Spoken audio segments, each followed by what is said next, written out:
Fala galera, Tucano na área, se derrubar é pênalti e se não derrubar eu faço gol. Então você acabou de fazer o exercício das palavras, eu imagino que você tenha tido uma melhora muito significativa da primeira vez que você fez o exercício para a segunda vez que você fez utilizando uma pequena técnica de memorização. E o grande ponto é por que aquela técnica funciona, por que traz resultados.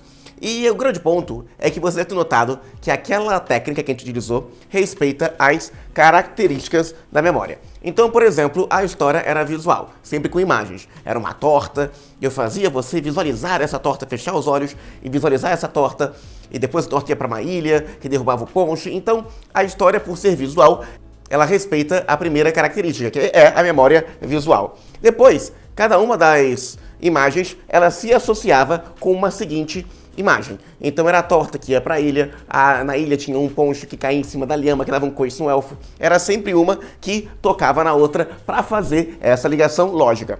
Agora, a história era lógica? É lógico uma lhama dar um coice no elfo, cair dentro de um bico. É lógico um puma pular no mar para caçar um Nemo, que vai lá pra festa que tá o povo dançando forró debaixo do mar. Não é lógico. Então era um pouco paradoxo, era um pouco louca essa história. Não fazia sentido. E essa falta de sentido gera um pouco de diversão e um pouco de emoção.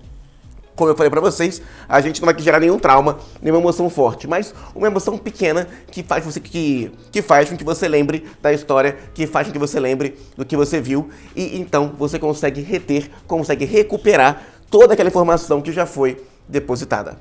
Correto? Perfeito.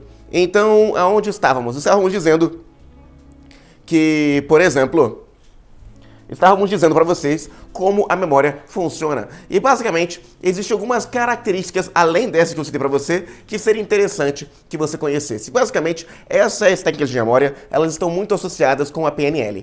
Eu estava dizendo que a PNL é uma ciência que começou a ser estudada pelo Richard Bandler e pelo John Grinder. E basicamente, o que esses estudiosos diziam era que a memória ela tem um pequeno problema de correlação entre o que foi realmente vivido e do que foi realmente imaginado. Como assim? O Maxwell Maltz, que também foi um grande estudioso sobre a PNL, ele dizia que, por exemplo, o que eu imaginei com muita vontade, eu consigo confundir o meu cérebro se aquilo foi realmente realizado. Então, por exemplo, se você tem um sonho, às vezes você pode ter um sonho e você acorda da sua cama com um pesadelo e quando você está dormindo, você imaginou, por exemplo, que os lobos estão te caçando ou que você caiu do buraco e você acorda, toma um susto, os seus batimentos estão elevados, o seu corpo tem reações sensoriais, o seu corpo tem uma resposta mecânica para aquele evento que nunca aconteceu. Simplesmente a sua mente te enganou. Eu conheço pessoas que têm crises de pânico, crises de ansiedade, como se um leão estivesse correndo atrás delas e o coração dela dispara, o corpo começa a responder, como se ela estivesse realmente vivendo um ataque onde a adrenalina dela tem que ir até o máximo, quando na verdade nada acontece. Isso acontece porque o nosso corpo confunde o que foi imaginado do que realmente é real. Outro exemplo, por exemplo, seria um sonho molhado. Quem já teve aquele sonho erótico e você acorda excitado, acorda ali molhado, porque acontece muito na nossa puberdade, na nossa adolescência. Nada aconteceu, mas nossa mente conseguiu imaginar aquilo de tal maneira que aparece que aconteceu e nós temos reações físicas correspondentes ao que foi imaginado e não ao que foi vivo, e não ao que realmente aconteceu.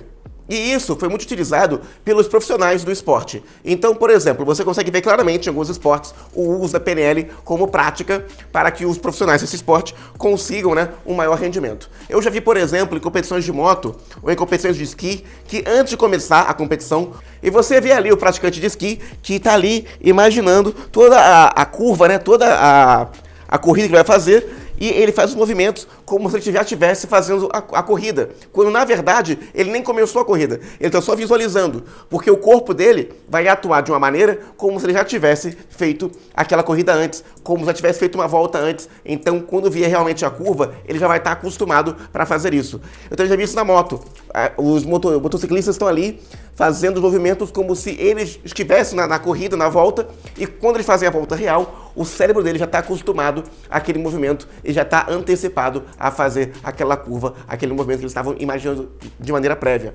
Eu já vi isso também no arco e flecha. Tem um estudo sobre o arco e flecha, onde pegaram 3 grupos de pessoas. Um grupo que fez arco e flecha num dia tal, E depois de um mês, eles voltaram a praticar arco e flecha sem nunca ter praticado nenhuma sessão de arco e flecha entre a primeira e a segunda sessão. Simplesmente foram lá e depois de um mês fizeram outra sessão. Depois teve um grupo que fez a sessão num dia tal e depois de um mês fizeram outra sessão. A diferença é que esse segundo grupo ele ficou praticando arco e flecha durante o mês inteiro. E teve um terceiro grupo ainda, e esse terceiro grupo ele estava com arco e flecha, só que depois de um mês voltou a fazer a mesma prática e durante esse mês eles não praticaram arco e flecha, mas imaginaram que estavam praticando arco e flecha e que estava acertando a flecha no alvo. Bem, o primeiro grupo teve resultados muito parecidos com o resultado de um mês atrás, ou seja, o grupo que não praticou nem visualizou teve mais ou menos o mesmo resultado. O segundo grupo teve uma melhora de 60%, ou seja, o grupo que ficou praticando durante um mês melhorou em 60% o rendimento depois da primeira para a segunda sessão.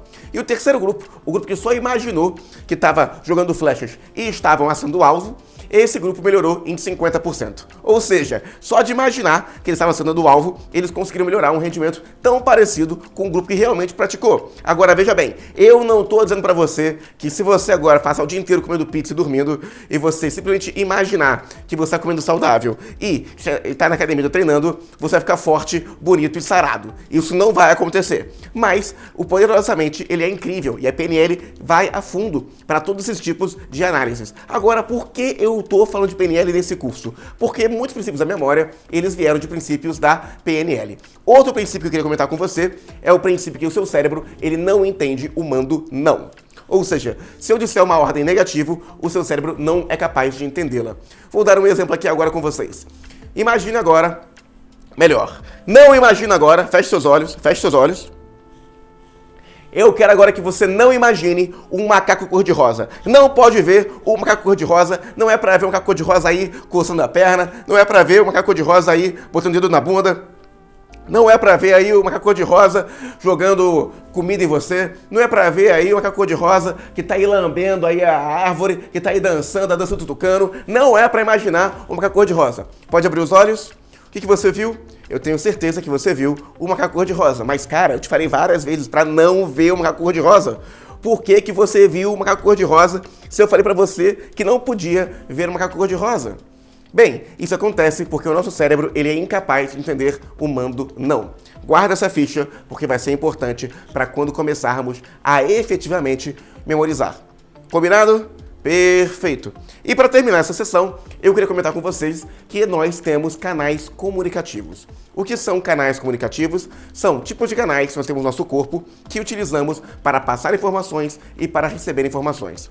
Temos 3 canais no nosso corpo: o canal visual, o canal auditivo e o canal sinestésico.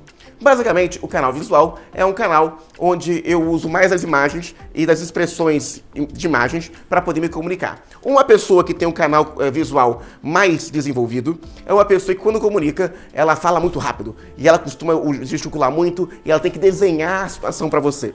Se eu perguntar agora para uma pessoa que tem um canal visual, como eu faço para sair daqui e chegar numa praça que está mais ou menos 1 quilômetro daqui, ela vai me comentar o seguinte: então, tu vai descer do prédio, esse prédio gigante, você vai entrar aqui nessa avenida principal, que tá cheia de carro bonito, cheia de mulher bonita passando. Então, vai atravessar essa avenida e quando você vê uma fonte gigante, você vai virar à sua direita e você vê uma praça com um rapaz em cima de um cavalo levantando uma espada. Quando você vê essa praça, você vai ter encontrado o lugar que você está querendo chegar.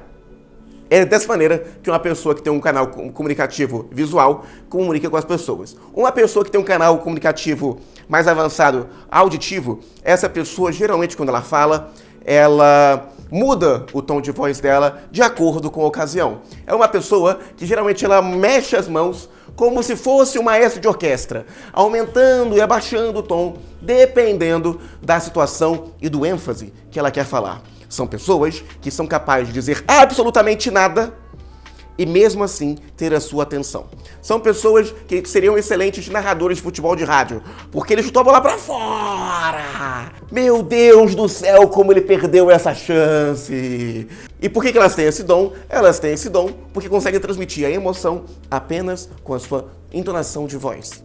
Agora, se você perguntar para um auditivo como sair daqui e chegar até a praça que eu estou procurando aqui a 1 quilômetro, ele vai me responder assim: então, Tu vai descer por essa rua que é um pouco barulhenta, você vai ver os carros ali buzinando, vai ver o pessoal falando muito alto, então você vai escapar dela ali à direita, numa rua que é mais silenciosa, vai ter uns passarinhos ali cantando, e você vai encontrar uma fonte, né, um chafariz, e vai escutar, né, o barulho da água ali do chafariz, e aí você vai ter encontrado o lugar que você está procurando. E por último, nós temos o sinestésico. E o sinestésico, ele é uma pessoa que quando ele fala, ele faz muitas pausas. E quando ele fala, ele precisa sentir a emoção do momento. Ele acaba conversando com as pessoas. E é uma pessoa que quando vai comprar roupa, ele tem que tocar na roupa para saber a textura da roupa, se vale a pena ele experimentar ou não. É uma pessoa que quando fala, fala de emoções, fala de sentimentos, fala de cheiros, de gostos, de sabores.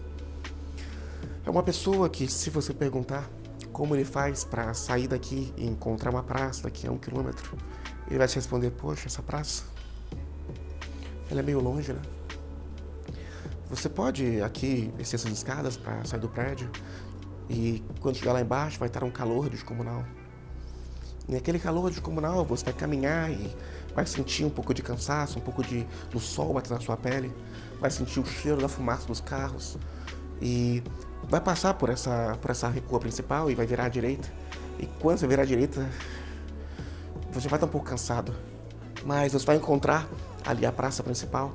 E nessa praça você vai perceber que as pessoas estão conversando, vai ter muito calor humano, que é uma praça muito movimentada. E você vai ter chegado no lugar que você quer. E você vai ter chegado no lugar que você quer chegar. E é assim que o sinestésico, ele comunica. E veja bem, todos nós temos os 3 canais comunicativos. Temos os 3. Porém, é muito comum que durante a vida nós acabemos desenvolvendo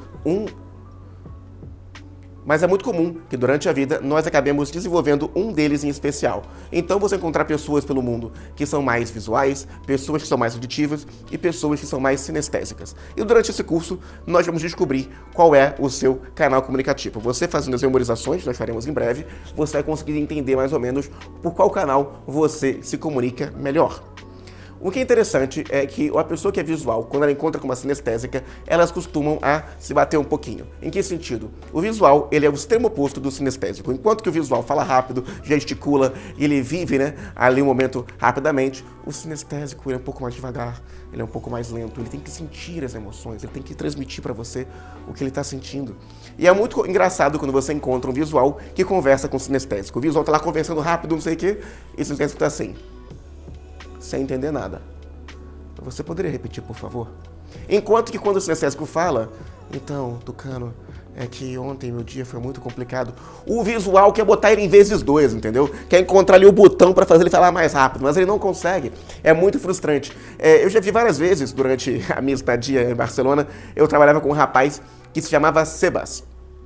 E Sebastián era, enfim, a gente estava num carro um dia, ele e o Marco, que era, na época, o responsável da sede. E estava eu e o Sebas atrás, no banco de trás, conversando, e ele dizia, Andrei, eu não te entendo. E ele não conseguia me entender. E quando ele falava, eu estava com uma pressa, pelo amor de Deus, cara, fala mais rápido, não aguento mais. E essa é a situação mais comum quando você encontra um visual e um sinestésico. Eu trabalhei com outro sinestésico que se chamava Rafael. E quando eu chegava no escritório, eu sempre contava várias piadas no meu dia. Eu sempre fui bem alegre quando eu chegava ali para dar aula. E o Rafael, ele nunca entendia as minhas piadas, ele não ria. E ele falava, é que eu não entendi. E eu achava, pô, esse cara é sem graça, sem senso de humor, mas na verdade não. Na verdade, o Rafael, ele simplesmente, ele não tinha, ele era muito sinestésico, ele não entendia quando eu falava, porque eu falo muito rápido para ele, porque eu sou uma pessoa um pouquinho mais visual. Entende meu conceito? Enfim, esses são os canais comunicativos. E agora eu vou fazer um pequeno exercício com você, para que você consiga mais ou menos descobrir qual é o canal comunicativo que é dominante em você. Então feche seus olhos e quero que você imagine a seguinte situação. Imagina agora que na sua frente tem um grande jarro de vidro. E esse jarro de vidro você quer levantar e levar ele para outro lugar da sua casa. Então você vai pegar esse jarro e vai levantar, tá um pouco pesado, e você vai levantar esse jarro de vidro. Esse jarro de vidro tá ali ó, na sua frente, cheio de flores em cima, todo colorido. É um jarro de vidro, mas é um vidro colorido, as flores são coloridas, cheia de flores. E você tá andando com esse jarro e de repente ele escorrega da sua mão e crash! Ele cai no chão e você olha para o chão e vê todas aquelas flores no chão, vê todos aqueles pedaços de cristais no chão, aquela terra, né, que acompanha as flores no chão. Então você vai pegar, vai até o chão e vai pegar um pedacinho do vidro. Vai pegar um pedacinho do vidro, vai aproximar ele da sua boca e, sem querer, você vai cortar a sua língua. E vai sentir um pouquinho do gostinho de sangue. Bem, pode abrir os olhos. Se você é uma das pessoas que observou bem o jarro, que conseguiu ver as cores, conseguiu ver as flores, quando ele caiu no chão, você conseguiu ver bem ali as flores no chão, o jarro no chão, você possivelmente é uma pessoa mais visual. Se você é uma das pessoas que prestou mais atenção no barulho quando levantou o jarro, ou quando caiu no chão, crash, possivelmente você é uma das pessoas mais auditivas. Se você é uma das pessoas que quando tocou no jarro sentiu que ele estava pesado, ou quando botou o vidro na boca sentiu o gosto do vidro, depois sentiu o gosto do sangue, você possivelmente é uma pessoa mais sinestésica. Veja bem, esse é só um pequeno exercício e não significa que esse é sim ou sim o seu canal comunicativo. Como eu te falei, durante o curso haverão várias oportunidades para que você descubra o seu canal comunicativo. Pessoas que imaginam, que visualizam e focam mais nas imagens, geralmente são mais visuais. Que focam mais nos sons, são geralmente mais auditivas. E que focam mais nas sensações, no gosto, no cheiro, são pessoas que são mais sinestésicas. E você vai descobrir isso memorizando a partir da sua própria experiência. Então, aqui nas próximas aulas, vamos começar a memorizar. E o curso vai ficar cada vez mais prático e você vai poder descobrir qual é o seu canal comunicativo. Mas espero que tenha ficado bem claro os princípios da PNL, os princípios dos canais comunicativos e como nós podemos utilizar isso para poder visualizar e que essa experiência seja a mais real possível. Dito isso, nos vemos no próximo vídeo.